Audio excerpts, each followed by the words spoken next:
ನಮಸ್ಕಾರ, ಸ್ಪೀಡ್ ನ್ಯೂಸ್ಗೆ ಸ್ವಾಗತ. ನಾನು ಚಂದ್ರಕಲಾ ನೂತನಗೌಡ. ಗೃಹಲಕ್ಷ್ಮಿ 31ನೇ ಕಂತಿನ ಹಣ ಬರದೇ ಇದ್ರೆ ತಕ್ಷಣ ಹೀಗೆ ಮಾಡಿ.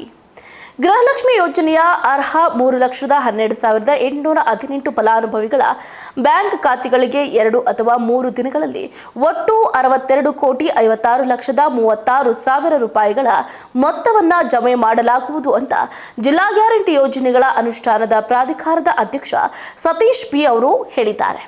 ಗೃಹಲಕ್ಷ್ಮಿ ಫಲಾನುಭವಿಗಳು ಆತಂಕ ಪಡಬೇಕಾದಂಥ ಅನಿವಾರ್ಯತೆ ಇಲ್ಲ.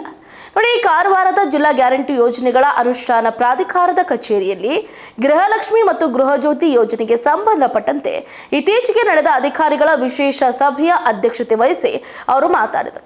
ಗೃಹಲಕ್ಷ್ಮಿ ಗ್ಯಾರಂಟಿ ಯೋಜನೆಯ ಒಂದೇ ಫಲಾನುಭವಿ ಹಲವು ಖಾತೆಗಳನ್ನು ಹೊಂದಿರುವ ಸಾಧ್ಯತೆ ಇರುವ ಹಿನ್ನೆಲೆ ರಾಜ್ಯ ಸರ್ಕಾರದ ನಿರ್ದೇಶನದಂತೆ ಜಿಲ್ಲೆಯಲ್ಲಿ 26,986 ಫಲಾನುಭವಿಗಳ ಖಾತೆಗಳನ್ನು ಮರು ಪರಿಶೀಲನೆ ನಡೆಸಲಾಗಿದೆ.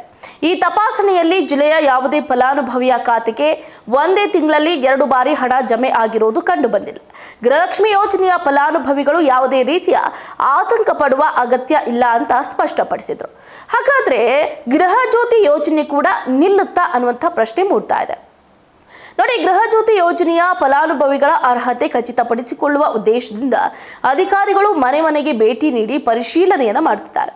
ಪರಿಶೀಲನೆಗೆ ಆಗಮಿಸುವ ಅಧಿಕಾರಿಗಳಿಗೆ ಫಲಾನುಭವಿಗಳು ಕಡ್ಡಾಯವಾಗಿ ತಮ್ಮ ಮತದಾರರ ಗುರುತಿನ ಚೀಟಿ ಅಂದರೆ ವೋಟರ್ ID ಸೇರಿದಂತೆ ಅಗತ್ಯ ದಾಖಲೆಗಳನ್ನು ನೀಡಿ ಸಹಕರಿಸಬೇಕು. ಗೃಹಜ್ಯೋತಿ ಮರು ಪರಿಶೀಲನೆಗೆ ಬರುವ ಅಧಿಕಾರಿಗಳಿಗೆ ಅಗತ್ಯ ದಾಖಲೆಗಳನ್ನು ಸಲ್ಲಿಸುವುದಕ್ಕೆ ನಿರಾಕರಿಸುವ ಫಲಾನುಭವಿಗಳಿಗೆ ಗೃಹಜ್ಯೋತಿ ಯೋಜನೆಯ ಸೌಲಭ್ಯ ಮುಂದುವರಿಯುವುದು ಕಷ್ಟ ಆಗಬಹುದು. ಇನ್ನು ಜಿಲ್ಲೆಯಲ್ಲಿ ಮಳೆಯ ಹಿನ್ನೆಲೆ ಗೃಹಜ್ಯೋತಿ ಯೋಜನೆಯ ಫಲಾನುಭವಿಗಳ ಪರಿಶೀಲನಾ ಕಾರ್ಯ ಕೆಲವೆಡೆ ನಿಧಾನಗತಿಯಲ್ಲಿ ಸಾಗ್ತಾ ಇದೆ. ಮುಂಬರುವ ದಿನಗಳಲ್ಲಿ ಈ ಕಾರ್ಯವನ್ನ ಚುರುಕುಗೊಳಿಸಿ ಶೀಘ್ರದಲ್ಲೇ ಪೂರ್ಣಗೊಳಿಸಲಾಗುತ್ತೆ ಅಂತಲೂ ಕೂಡ ಇದೇ ಸಂದರ್ಭದಲ್ಲಿ ಹೇಳಿದರು.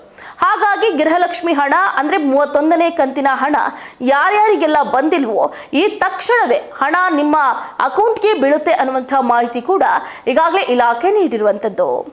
ಇದಾಗಿತ್ತು ಇವರಿಗಿನ ಅಪ್ಡೇಟ್. ನೋಡ್ತಾ ಇರಿ ಸ್ಪೀಡ್ ನ್ಯೂಸ್, ಸುದ್ದಿ ನಿಮ್ಮದು, ವೇಗ ನಮ್ಮದು.